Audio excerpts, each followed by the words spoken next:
and welcome back on a lovely July afternoon for me.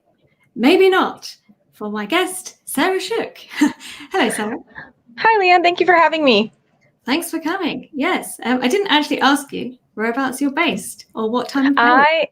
I am in Dallas, Texas, and it is 11 o'clock in the morning where I am. And it is sunny outside today, too. Yeah, and here, actually. We're not used to the sunshine here in Wales, and a road, somewhere in a village nearby, the road has actually melted. So, oh, wow. Yeah, chaos ensues. So, yeah. Hello, Tom. Welcome back. And Martin, I believe, has been here before as well. Yes, let us know where you're all tuning in from. It will be great to see those flags waving.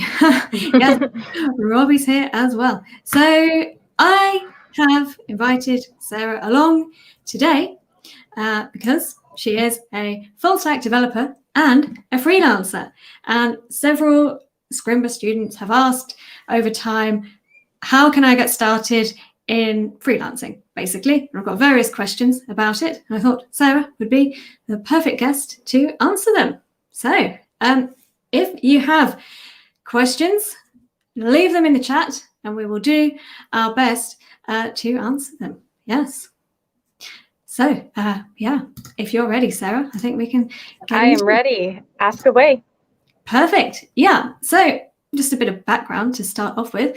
How did you come into the world of freelancing and how's it been so far for you? Sure. So I guess I used to be a developer for a company, but I was the only developer there. And I actually took time off because I have 3 kids. And when my youngest was born, I wanted to take time to spend with him. And then during that time, I started I already knew how to code, but I started trying to fill the gaps in my knowledge. Of course, we always have gaps, right? But I ended up attending a boot camp during my free time. And eventually I was posting. Eventually someone on Twitter asked me if I was open to working with them.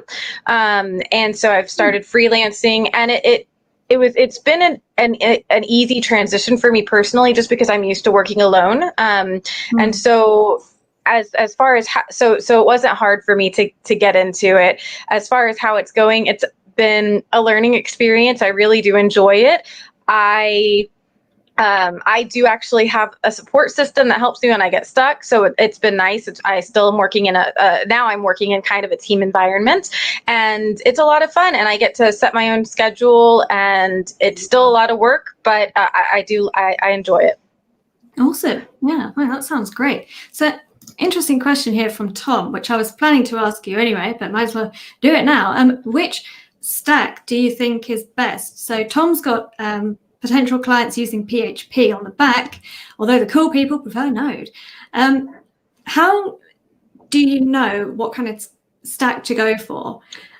Is there a minimum you need to get started? I think the minimum, is going to be obviously HTML, CSS, and JavaScript. As far as PHP, I see a lot of freelancers working with WordPress. My stack is actually React and GraphQL right now. But yeah, I mean, if you're open to learning any technology, you can find freelance work with it. One thing I would say though is, before you start branching out into new technologies, make sure you have a foundation and solid understanding of the one that you really want to start with, and then eventually you could branch out into different projects. But yeah, I think PHP is great for WordPress. There's a lot of money out there for WordPress. There's also a lot of work for Shopify. So those are different ones. And then of course, React is big too, depending on the project. I think that's an interesting point you make. Whichever one you go for, there is going to be work out there. I mean, I suppose it's like when you're looking for jobs within a company, whichever one you go for, probably going to find something unless it's really obscure. So yeah, great tip. Keatan's question, there's actually a few questions here. Let's focus first on the one, how to get clients. So your very first client, it sounds like, came to you. Have you expanded beyond that? And if so, how? No, I haven't yet because I'm actually working. So I'm freelancing, but I'm working with an agency. So it is different from what a lot of other freelancers do. It's not uncommon by any means. Freelancers do work together with agencies.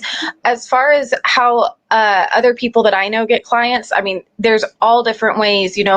Twitter has been a really big source for a lot of them. As well as cold calling and cold emailing. But really, I think the biggest way to find clients is to network. And whether you use LinkedIn or Twitter, I personally prefer Twitter because you can reach a lot of people. And it's not just about finding clients yourself. If you know a technology and you have a solid foundation on a certain stack, and you know somebody, another developer who has too much on their plate, or another freelancer who has too much on their plate, you can reach out and see if they have clients for you. So it's all about networking. And I regularly get asked now, hey, do you know anybody who has experience with Node or whatever, because I have somebody that needs help with it and I have too much on my plate. So you can, of course, find clients yourself. But you can also use your developer network to help you. And then after you do find your first client, you can ask them for referrals if you did a good job, and they'll give you referrals.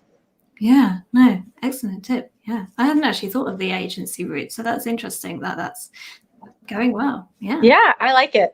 It's more of a team environment. So I have a support system. I have somebody to ask for help if I get stuck. It still is a lot of work on my own. So I still have to figure out problems, but I do have a little bit of a support system when I need it. Yeah. So in a way, I guess it sounds like the best of sort of both worlds. So, yeah, worth looking into, I would say. Joe Briel asks how to get started if you're just getting started. And someone else asked this on our Discord server. If you don't have any experience, how can you kind of frame that when you want to be a freelancer? I think it would probably come down to having a strong portfolio. And to be honest, my portfolio isn't that great, but I was able to network myself, and I am active on social media, which has been really helpful. When you get to know people and people see that you know what you're talking about, they are more likely to reach out and ask for help. But as far as first impressions go, especially if you're doing mostly front end work, a portfolio is great to showcase your projects and what you can do and design wise and things like that. Yeah. And what kind of projects would you recommend putting on a portfolio? I think you could do really whatever. You could do websites that you've built. You could do an application of some sort. You can do mini games, anything that shows and then I would also recommend linking to your GitHub. So having your code open sourced so that people can see your code, especially if you're looking to work with somebody who has already got previous code experience. But just having a visually pleasant website or application that you can show, a few of them, I think that's the route to go. Yeah, and we had a recruiter on here previously reviewing portfolios, and quite a lot of them didn't really showcase the skills that people had. So I think that's my number one takeaway from that. Just get those symbols on there near the top, the React symbol. Yes. And I had a conversation with somebody recently because my portfolio is something that I want to improve upon here soon. And I have done a lot of back end work where you don't see, and it's been for a private company, so I can't show my actual work. And that was one of the things that I was told is, you might not be able to show the work, but put the symbols, describe the project that you did in detail. If you can show if you can show a page of a website that you've done, even if you didn't design it, you don't have to take credit for the design itself. But if you implemented it, you can still show it and say, this is how I implemented this. And so that people understand your skill set, even if you can't physically show them something, especially if you're working with database queries or things like that, where it's kind of harder to show those types of code. Yeah, that's a very good point. That's another question we get quite a lot, actually. How can you show stuff like that? So perfect answer right there. Yeah. On the topic of portfolios, how do you strike a balance between showing your personality and standing out, and appealing to a lot of people? Because I suppose the risk is if it's too niche, you're going to miss out on clients. But then again, if it's too bland, you're going to have the same problem. So what are your tips on that? You know, my portfolio is very bright and colorful. So I think it just depends on what you are looking for. And really a portfolio, while it can showcase your projects, and maybe you keep it more professionally at first, but once you start, getting clients, you can start having your personality show a bit more. I don't know. I personally did put my personality into mine. And I think it just depends on what you're looking for. I mean, and if you're like a front end developer and you want to make fun, colorful websites, then I feel like your portfolio should also be fun and colorful. If you're looking to make websites for like a nonprofit, or that's your niche or whatever, maybe your profile is a little bit more muted or something subtle where you use colors that make you look trustworthy. Because there's psychology in colors on your for people. So like blue is trusting, and so just using colors that you think would work for what kind of base you're looking for. A lot of times people will say, I'm going to try to freelance for small schools, or I'm going to try to freelance for, like I said, nonprofits. So looking at those types of websites and then getting a design feel based on what their websites look like. I think that's a brilliant tip, actually. Yeah, making your portfolio something you want to build, because, well, first, it's going to be easier to build the portfolio itself, and then you're going to attract the kind of work that you enjoy. So I think that sounds great. I have a couple of people, Bender and someone else who I now can't find, asking, I think it was Tom Chant, how did you find the agency? I found it through Twitter. I can't recommend social media and using Twitter and LinkedIn. I know a lot of people use LinkedIn, but I've had a lot of opportunities come from Twitter since I joined, more than I expected ever. My goal was just to meet people that were other developers, and just since I was active, I've had opportunities come my way, including this. You reached out to me through Twitter, but yeah, that's how I found the agencies. I was reached out to through Twitter. Yeah, same for me, actually. That's how I ended up at Scrimba. So it's the way to go. It is very, yeah. I've heard so many people get jobs and things and opportunities through Twitter. So it's such a great tool. Yeah, absolutely. Great. Geo Creatives by John Esther. Great name. How much UX or UI skill do you need to be a freelancer coming from a back-end developer? I think that entirely depends on the client that you're working for. I am not a UX UI developer. My current position, I actually take the designs and implement them into code. So I don't have to design anything. So I really can't answer that question. I think I do know people that have become really strong designers because they are freelancers.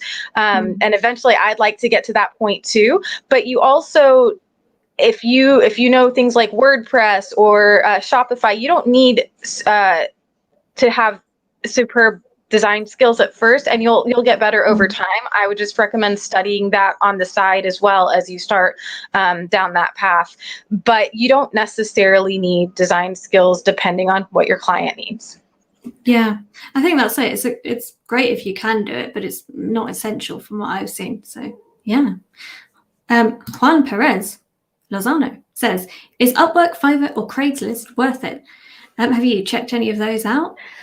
I have not checked out Craigslist, but Upwork I've looked at, and Fiverr I haven't looked at Fiverr. I do know people that have gotten work through there.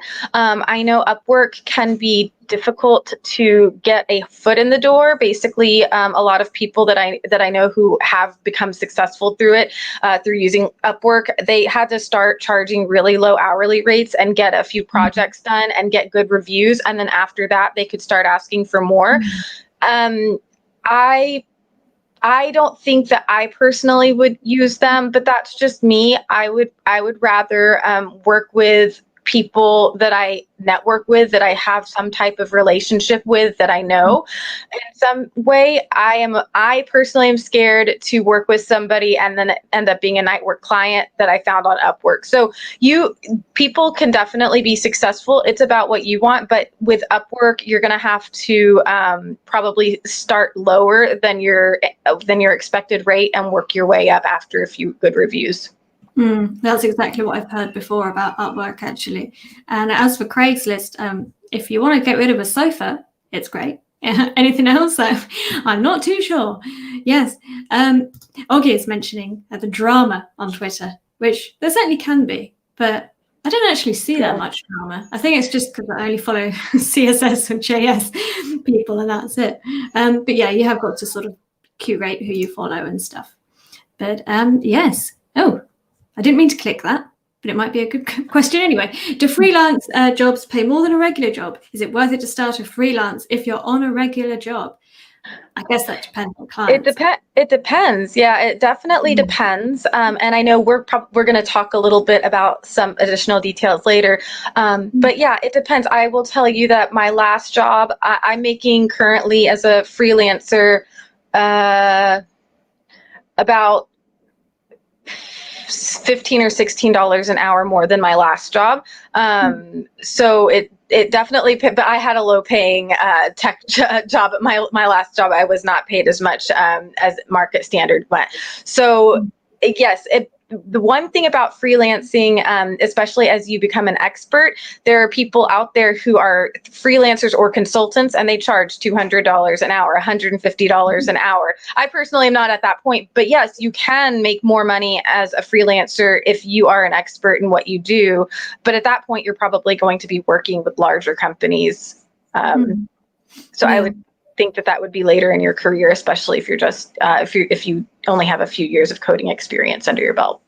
Yeah, that makes total sense. This brings us nicely on to the next question I had, which was how can new freelancers, or not new freelancers actually, ensure that they're pricing themselves correctly? And is it better to do it by the hour or per project?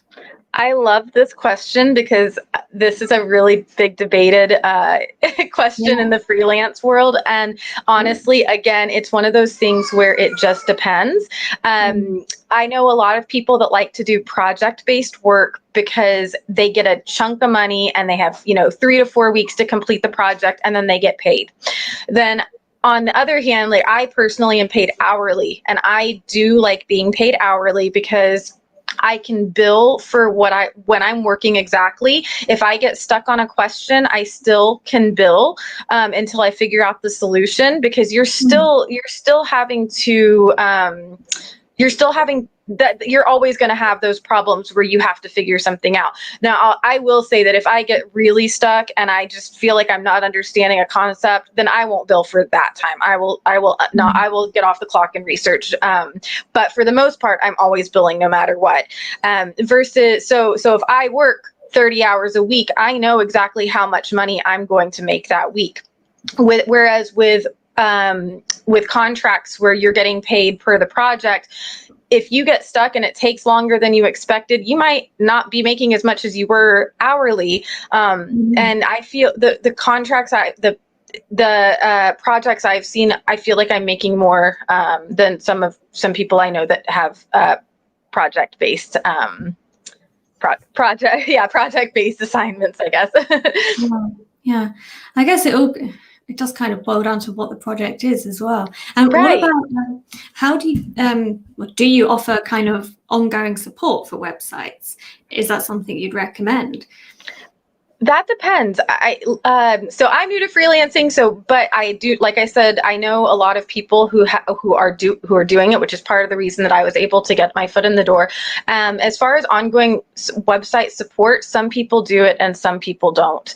It's a preference. Some people will host the website and then charge a monthly fee for it and say, hey, I'll take care of this every month for an extra $50 a month. Others just say, here, I finished your website and here you go. And then if the company needs help, they can reach out, and then you would, bill accordingly and help them if they needed it, but you wouldn't be maintaining it. Yeah, I think it can be something you can basically upsell as well. Yeah, you can. Yeah. Mm-hmm. Yeah, can be really good. This kind of goes back to a question we had earlier about what you need to get started. But Dylan's asking specifically about the level required. I suppose this boils down to really, how do you know when you're ready to get started? Yeah. So I think that as long as you have basic knowledge and especially, like I said earlier, HTML, CSS, JavaScript, and maybe you have a framework. It sounds, Dylan, that you already have enough experience to get started. You're not going to ever know everything. You're always going to be learning in this career path, whether you're working for a company or whether you're freelancing. When you're a developer, there's always something new to learn. There's always a new way to do things. So you can get started anytime. I mean, you don't have to have a huge client. You could ask, somebody in your family, hey, can I make a website for your small business, and get that experience? And then maybe, you can use your internal network to find those smaller clients that where you have, I guess, a little bit more lenience if you make mistakes. But you sound like you're ready. And I still get imposter syndrome sometimes. There's just the past couple of days, I've had some really difficult challenges to solve in JavaScript. And I sometimes just feel like maybe I'm not cut out for it, but I am. We're all going to face those issues. And it doesn't matter if you're working for somebody else or you're working for a company, you're always going to be learning. So I say just get started, and especially, reaching out to family members and seeing how things go from there. And you're going to get there. You're going to get that knowledge eventually. Yeah, I totally agree. So does Dave. Just go ahead and try. Put yourself out there, even for free. That's a good point. Yeah, I have somebody who is another agency owner, and that's exactly what he did. He did a few websites for free, and then ended up finding clients after that because he got referred, and now he's making good money and he's got recurring clients. But that's exactly what he did. Is he did a couple of projects for free just to get the experience and the exposure. Yeah, exactly. And then you'll sort of have the confidence that you can do the paid projects because they're basically the same thing. So if there's cat shelter near you that needs a website, yeah, go for it. Juan, Perez Lozano says about the legal side of freelancing. How do you manage paying taxes and registering a company and all of that fun stuff? Yeah, so I am pretty new to this. I do have an LLC, and I did it in my state. I wanted to be as to the book, by the book as possible. I don't want to get in trouble. As far as paying taxes, I'm going to be finding somebody to help me with them right now. And honestly, taxes depend where you live, right? I don't know if you're in the US or if you're in Europe or whereabouts you are. So I really can't answer that question 100% because it just depends. But one of the things that I need to do is get somebody to do my taxes for me. I just haven't gotten there yet, but where I am with my LLC, I know I have to pay every quarter. I have to figure out how much I think I'm going to make for the next quarter and then pay taxes on that ahead of time and kind of guesstimate. So it does get into tricky waters, and it's not tax season yet in the US, so I haven't really crossed that bridge quite yet. So I'm sorry, I really can't answer your question fully, but I would personally be as by the book as possible as far as where you're going to register your business. And one other thing I'll add is you don't need an LLC to do business, at least in the United States. You can be a sole proprietor and you still have to file taxes, but you don't necessarily need your own business. You can do it without one. Yeah, good to know. I completely agree with the sentiment of doing it by the book and getting people to help you where you can, because I'm very lucky in that one of my close friends from school happens to be an accountant. So you are lucky.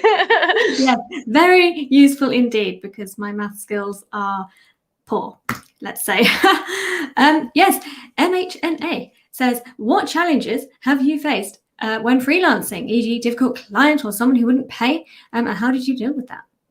So I personally have not experienced that because I have been working for an agency and I've gotten paid 2 days after I submit my invoice every time. So I do know that sometimes that happens.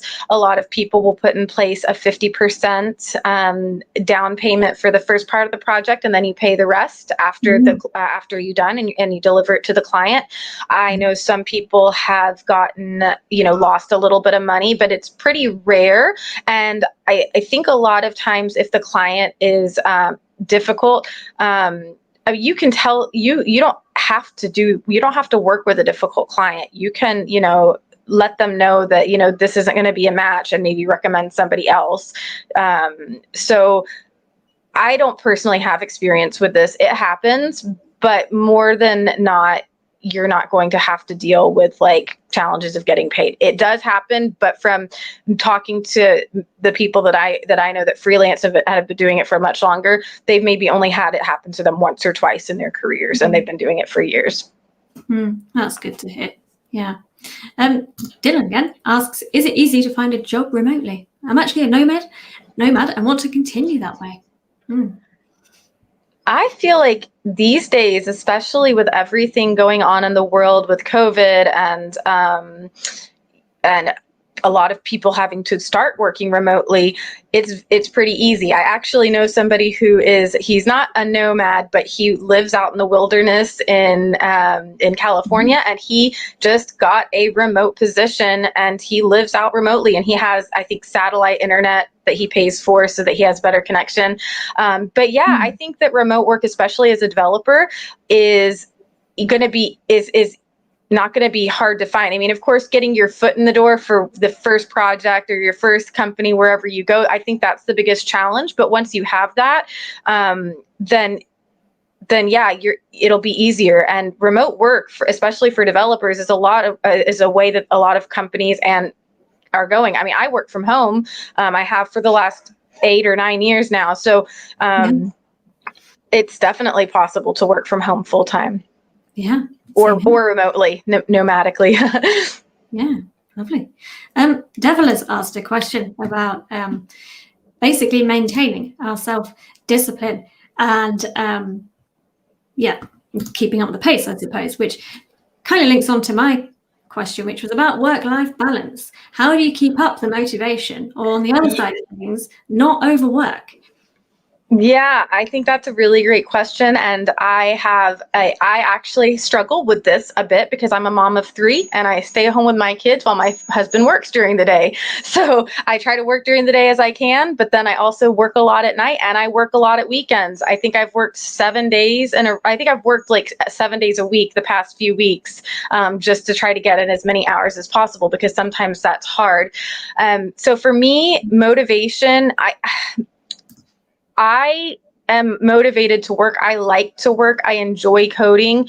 Are there times I get burned out? Of course, everybody does. But I think if you enjoy it, it's going to be easier to find motivation. If you're doing a project that you really like, it's going to be easy to find motivation. As far as overworking, I think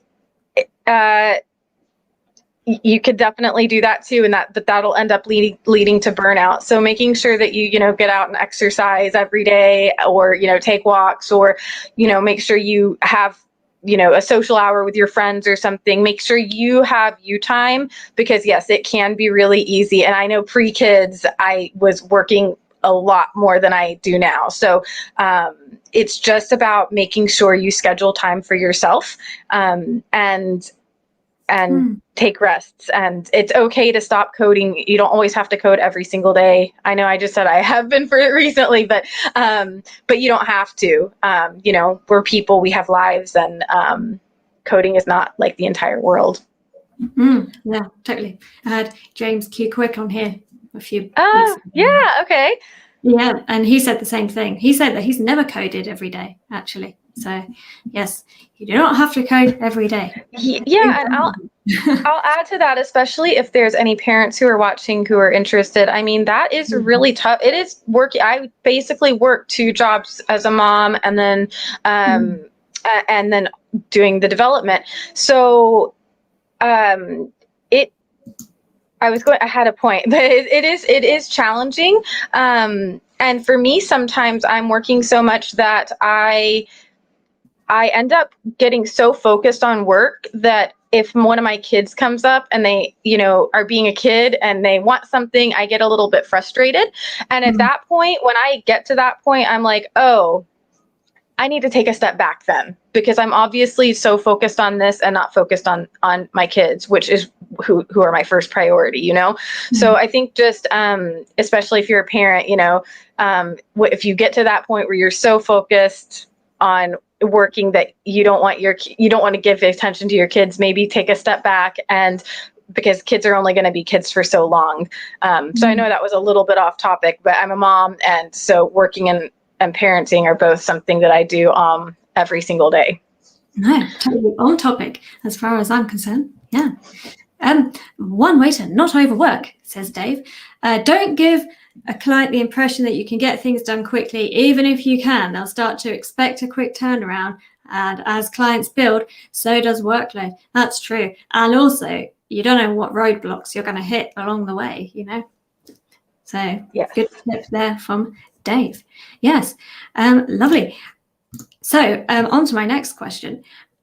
Maybe this is slightly broad, but I think it could be useful to hear your perspective on it. What do you wish you knew when you started freelancing?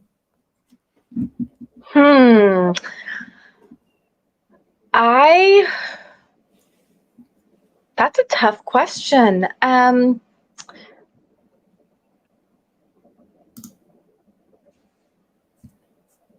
Sorry, that one's hard to answer. What do I wish I know when I maybe that should be started. So along the lines of useful tools, or things to avoid, things like that. I think maybe what okay. One of the things, and it kind of relates to the last question about not trying to over deliver, or knowing how to manage time and set expectations better. Sometimes, like you said, you don't know what kind of roadblocks that you might face. There have been multiple times where I'm like, oh, I can get this done in 2 hours. And then it ends up taking 4 because I get stuck on something and I need to figure it out. And I've already told the person that I'll get it done in 2. So making sure that you pad your time. And I think it's really hard to do because you want to get it done as quickly as possible. And you want to, you want to feel like you're not going to have any issues. And what I'm finding though now is I always give myself an extra 2 to 3 hours, especially maybe even 4, depending on what the task is. Maybe more than that if it's something like that's really nitty gritty and I have to figure out some arrays or something that are all concatenated and it's just going to be a lot of data manipulation. So yes, I wish I was better at letting people know that I'm not going to get it done in 1 or 2 hours. It's going to take me longer, and that's just a reality probably. And if not, then it's great. But yeah. Yeah, that's a really good answer, I think, because if you give an estimate that's bigger than what you actually think, best case scenario, you deliver it before time. So yeah, nothing to lose, I would say, with that one. Yeah. Great tip. So moving on to my next question, does freelancing have any hidden costs? Well,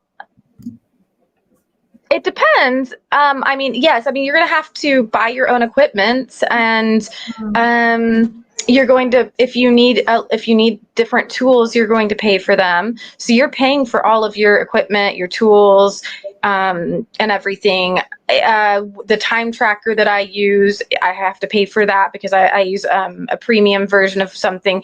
And so I would say the hidden costs are going to probably be things like that you don't expect that you're going to need, like the time tracker for me, or there's free versions of Trello, but you might want to pay for the paid version because you get more features. So little things like that can add up. And then also knowing that, especially if you're a sole proprietor, there's in the US, there's a 15% self-employment tax at the end of every year. So you have to pay for that. And then you also just have to make sure that you're paying your actual amount of taxes that you're getting. So, I estimate always like 30% of what I bring in. And that can kind of, I think, shock some people sometimes, because you're like, oh, I have all this money, but no, you're going to have to pay that in taxes eventually. It's not all there for you to spend. You have to have some of it set aside. So I think those are probably the hidden costs, but little things like I said, like pay your time tracking tool. If you have to get a paid email service for your website, if you're buying domains, things like that. I mean, there's just little things that'll add up over time. Yeah, totally.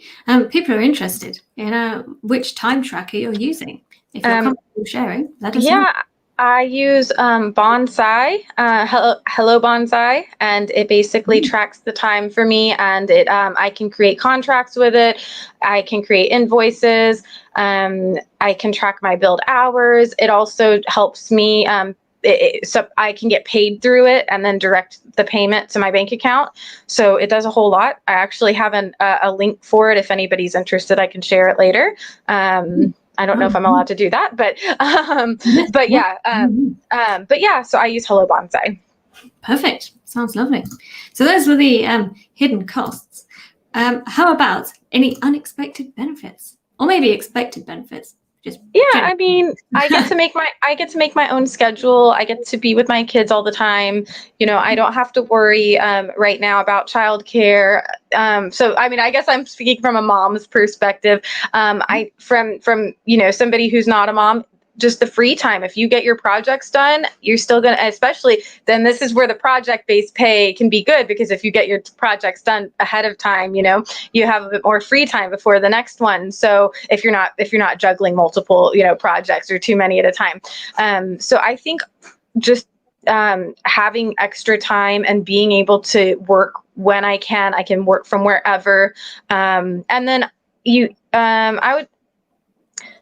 I think those are probably the biggest benefits in my opinion. Perfect. Yeah. I'd be interested in hearing if anybody in chat has other benefits, because Absolutely. I'm sure there are more that I'm not even thinking of. Yeah, share your experiences in the chat. And I've dropped the link to Hello Bonsai, the time tracking tool, which links me nicely onto my next question, which was any other go-to freelancing tools apart from that one, which you can recommend? I love Slack. So I use Slack. I use that for multiple things, not just freelancing. I've used Trello, which is good. I'm currently working with a tool called Monday, which is like Trello. It's basically time tracking and building out projects for your sites and seeing how long the project will take and building out the different steps. So that's good. I think those are the three right now. I know a lot of people that use something like Notion for themselves. Yeah. And I think that's it. I mean, and I guess Twitter or social networking, because that's how you get opportunities, or at least I have, and a lot of other people have. So using the networking tools as well. Perfect. Yeah. Blessing O says, I'm with you. Childcare just got to be a bigger issue with COVID. Yeah. Yeah, and I actually homeschooled my daughter last year, and we're thinking about doing it again because as much as we want to her to go to regular school, there's an outbreak in my area now. So so not having the childcare is really nice. If you homeschool, that is definitely a challenge while trying to also take care of kids and work. But the fact that we're able to do that during this time where the world's going through a pandemic, I think it's amazing. Yeah, absolutely. Totally agree. Tom Chant is wondering, does the agency insist on a certain number of hours, or do you tell them what size of job you want? I suppose that could be in a project or per day, or are there any restrictions? Yeah, so I can tell you my personal experience. I think it's going to depend on the agency, of course. I shoot for 30 hours a week. And actually, honestly, I think this week I'll make it, if not more. In the past, it's been hard for me to hit that because I have 3 kids. And so some days I can't open my computer. So obviously those are hours that I can't work. But the way that it works for me is, yes, I have a goal, but if I don't think I can hit it, I let them know, and then we work around that. Basically, they want to know what the hours are so that they can plan the projects and how much time that project will take to complete, right, for their clients. So that's why that's important. So the biggest thing is really just communicating. And, if they insist on a certain number of hours, you can tell them that you aren't able to work that and tell them what you are. And I mean, depending on the agency, maybe they'll work, maybe they're fine with that. And that's the kind of situation I'm in. But I know it's going to vary from agency to agency. Yeah, it sounds nice and flexible. Yeah, it is flexible. That's great. Devler is asking, which is sort of related, how secure is freelancing? Could there be times when you don't have any clients in your hands? Or, how's that side of things been? If you're comfortable sharing, of course. Yeah, I mean, so for me so far, like I said, I'm newish to freelancing. I've been doing it for about 3 months. And I've been working for the same agencies for the 3 months. And when I first started working, it was just, I only worked about 20 hours a week. And since then it's gone up. And after this next project, I'm not sure if there's going to be a project lined up quite yet after we're expecting it. And if that's the case, if there's nothing lined up, I will probably reach out and try to see if anybody else needs help. But the thing about freelancing is you can always go routes of finding clients yourself. You don't have to do it reactively, like I did.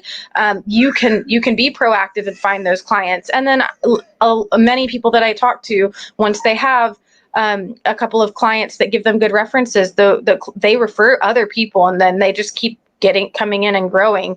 And I think the one thing about freelancing is if you want to take a break, you're allowed to do that. You don't have to have a client all the time if you don't want to. If you want to take a month vacation and don't do any work, if you can, which is nice. Yeah, no, that's a great point. It can work both ways. Yeah. Yep. A bit of a stack question now. Geo Creatives stack is Django, Wagtail. I don't know what Wagtail is, but sounds good. Google Cloud, Bulma, Bootstrap for front end. Are they good skills for freelancing? I've never worked with Django. I don't know what Wagtail is either. Wagtail is. Bulma, I know what Bootstrap is. I don't know what Bulma is. So I don't know. That said, if you know those, you can I'm sure you can probably find specialized clients that need it. And maybe this is where you start using Fiverr or Upwork, because there's not going to be a ton of your stack in development. There's so many React developers or PHP developers on those sites, but you might have a specialized skill that a client needs. And if that's when I would probably look at Upwork or something like that to find clients. And then, so I don't know if those are good for front end, but I think that you could definitely find places to utilize your skills. And if you're not finding things, then, you already know some frameworks, and I'm sure that you can easily learn another language or framework, because it's not like you're starting off knowing nothing about coding at all. You already have an understanding of the foundations of what it is. So it wouldn't be as difficult for you to switch over to something else if you needed.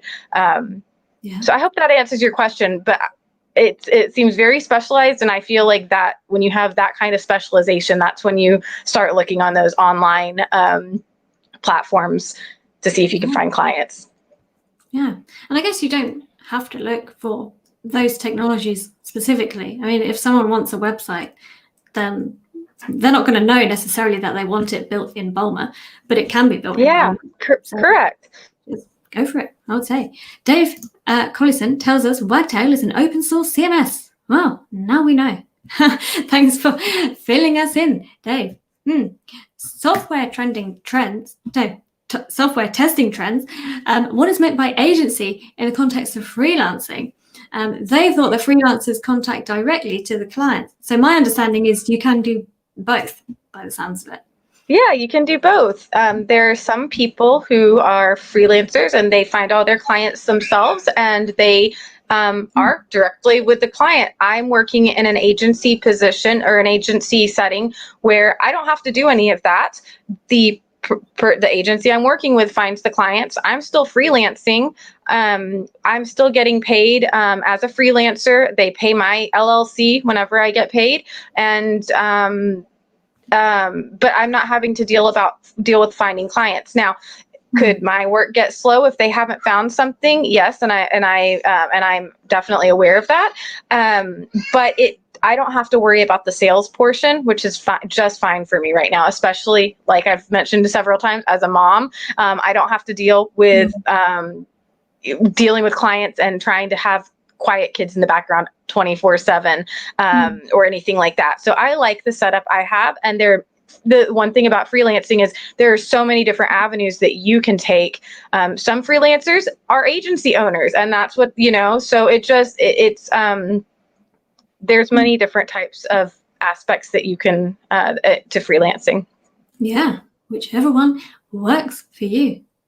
Denny is asking, are you mostly doing front end, back end, or full stack? I've read on your Twitter you can do full stack.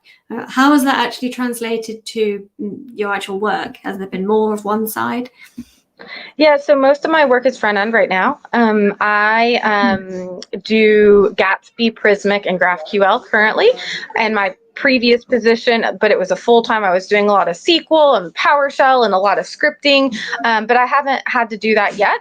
I'm hoping to, I know I plan on learning Next. I haven't used like Node in projects yet. I would love to do that at some point. So yeah, most of mine is front end at this point. Interesting. Yes. So that's great news for Scrimba, because that's what we teach. Although we are going to be doing back end later in the year. So yes. That brings me on nicely to this question.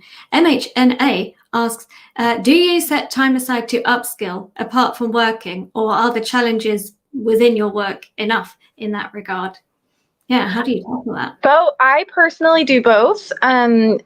I am learning a lot in my current projects, and when I think I start to really understand something, another thing comes up that I'm like, oh, okay, I have to learn that too. But I also do, like, sometimes I'll go on to like Code Wars and try challenges there. I do a lot of pair programming. I have a community that I'm a part of, and we all pair program several times a week together. So I do both, but I definitely learn a lot on the job as well. I just sometimes I want to try something different, and so I'll do little platforms and kind of make it a game and see if I can solve the problems on them. Yeah, excellent. I think this next one is a question that comes up a lot within freelancing. Rick R says, how do you maintain scope with clients? I.e., how do you keep them happy without basically giving them stuff for free? Where do you draw the line, essentially? I don't have experience with this, but I can tell you that from what I understand is you probably charge more, that you ask them for more upfront than you think you need to. So if you are giving things away to clients, first of all, I would say have a contract that outlines what exactly you're going to provide in the services and skills and the scope of the work, how long it's going to take you,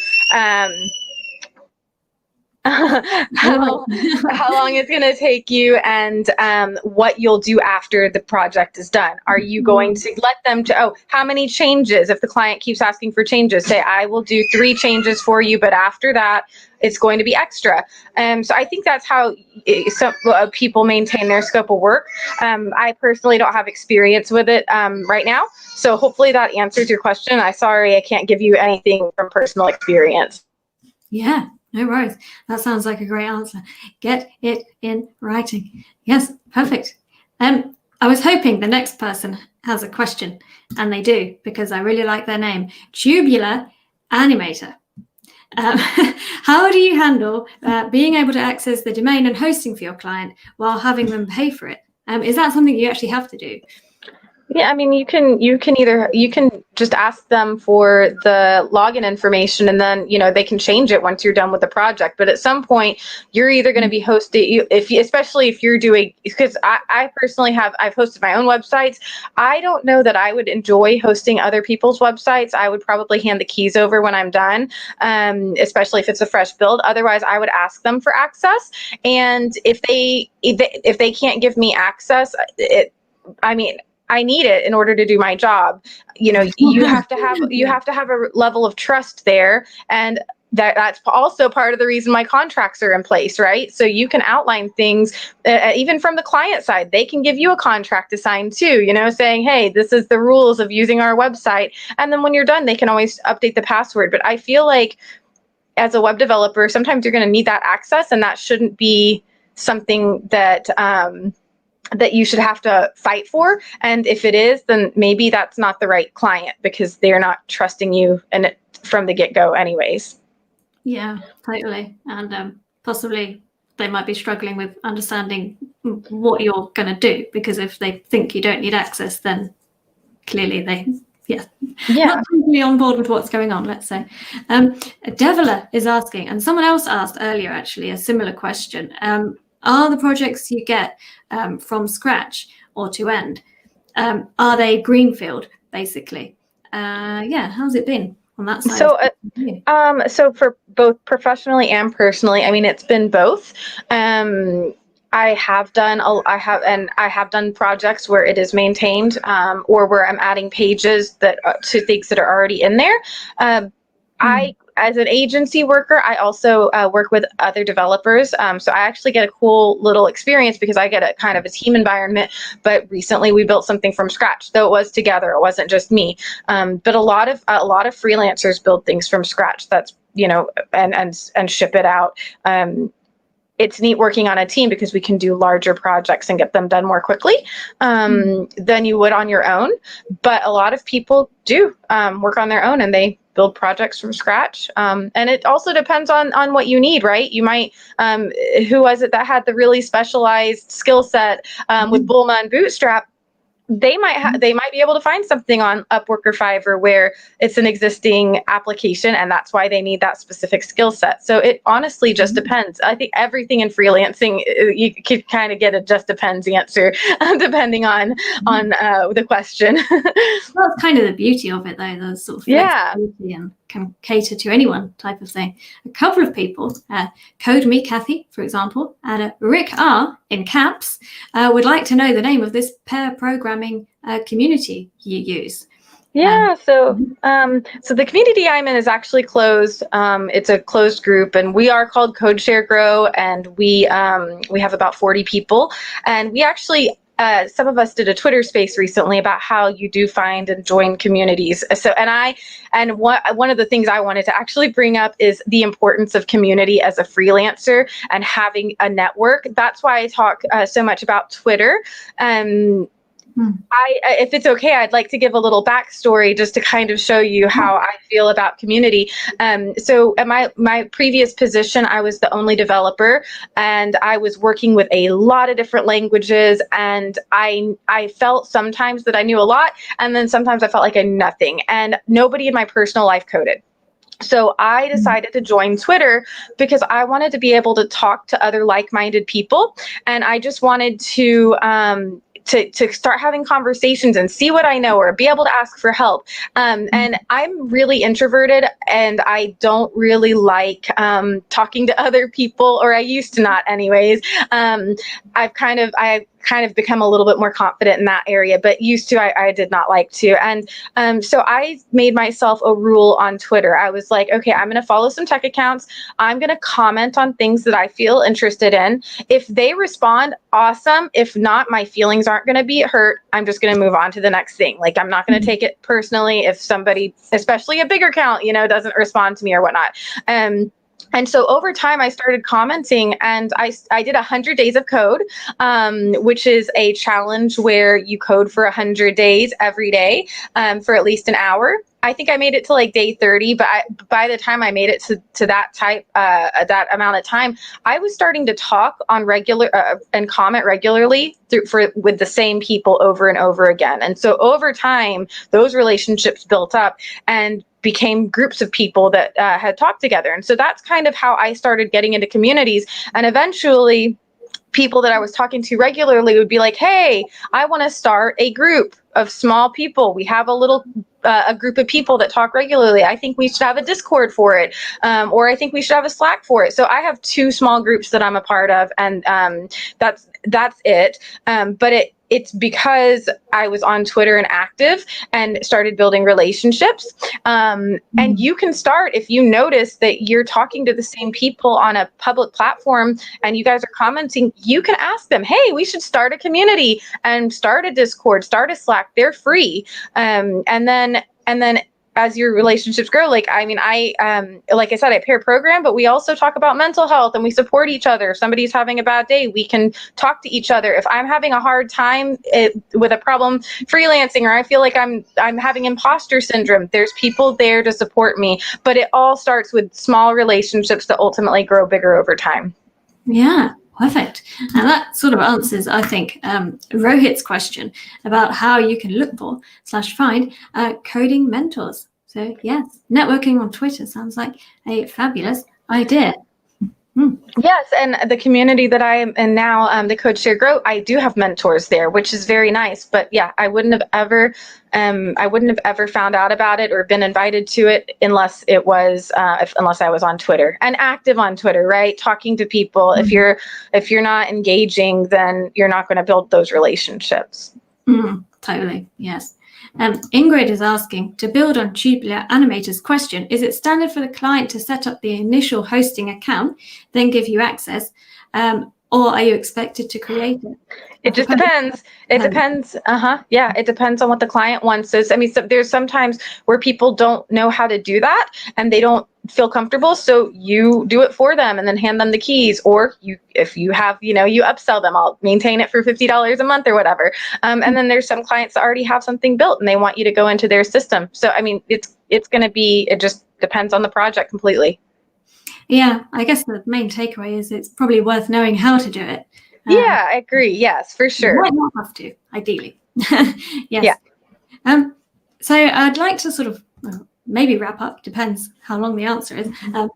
What are the pros and cons of freelancing versus a company? Yes. Oh, yeah. This is a great question.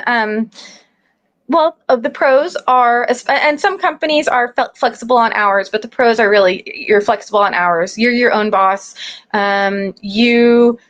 You can choose the clients you want to work with. You can choose the technology you want to work with.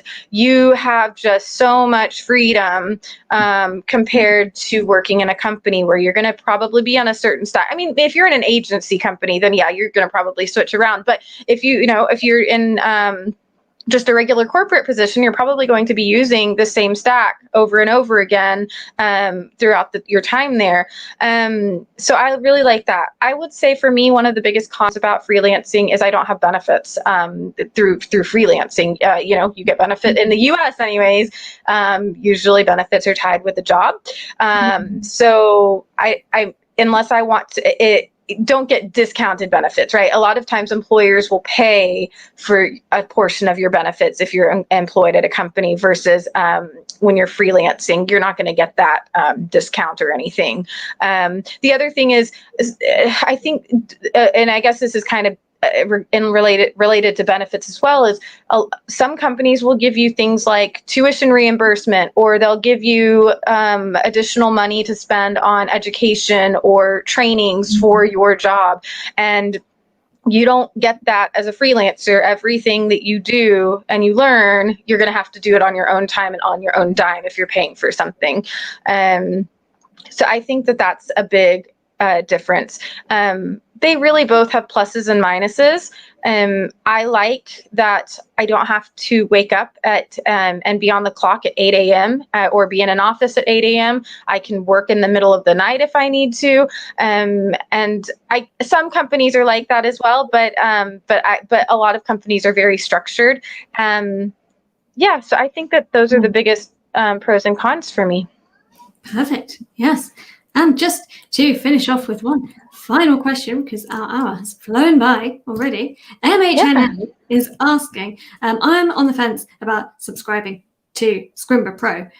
They're asking, would completing the front-end career path on Scrimba leave you in a place where you could begin freelancing? I will attempt to answer that for MHNA. I will say that the aim of the front-end career path is certainly to get you to a position where you can apply for front-end developer roles or freelancing work. So certainly, I mean, some people that we've spoken to in the past have said that just HTML and CSS is enough to start building websites. And well, it is enough to start building websites.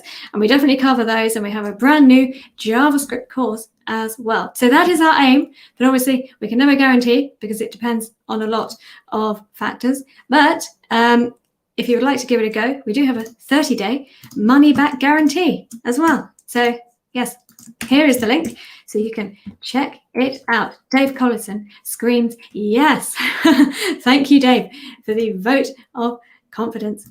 Yes, and I would like to thank you on that note, Sarah, for coming along and joining this lovely stream. It was simply fabulous to have you.